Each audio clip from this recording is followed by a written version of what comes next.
ஹர ஹர சங்கர ஜய ஜய சங்கர ஹர ஹர சங்கர ஜய ஜய சங்கர. இந்த பதிவில் எல்லா வளங்களையும் தரக்கூடிய குபேர விளக்கு பூஜையை பற்றித்தான் பார்க்க போகின்றோம்.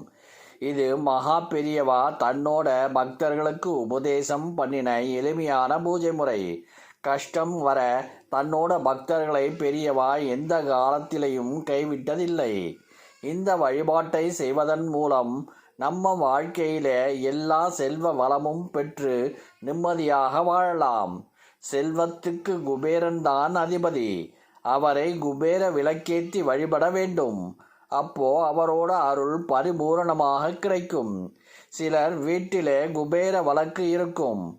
அப்படி இல்லாத பெரிய பெரிய கடைகளிலோ இல்லை ஆன்லைன்லையோ வாங்கி கொள்ளலாம்.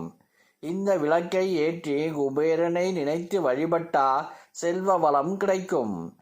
இந்த குபேர விளக்கு பூஜையை வியாழக்கிழமையில் சாயங்காலம் 5 to 8 மணிக்குள்ளாக பண்ண வேண்டும். வியாழக்கிழமை சாயங்காலம் வீட்டை பெருக்கி சுத்தம் பண்ணிவிட்டு தண்ணி தெளித்து பச்சரிசி மாவு கோலம் போட வேண்டும். நிலைப்படிக்கு சந்தனம் குங்குமம் வைக்க வேண்டும். கரும்புள்ளி இல்லாத எலுமிச்சம்பழத்தை 2ஆக வெட்டி ஒரு பக்கம் மஞ்சளும் இன்னொரு பக்கம் குங்குமமும் வைக்க வேண்டும். அதற்கப்புறம் உங்க இஷ்ட தெய்வம் குல தெய்வத்தை எல்லாம் வேண்டிக் கொண்டு நாம் வாங்கி கொண்டு வந்த குபேர விளக்குக்கு மஞ்சள் குங்குமம் இட்டு நல்லெண்ணெய் விட்டு விளக்கேற்றி விட்டு இந்த குபேர மந்திரத்தை 9 முறை சொல்ல வேண்டும்.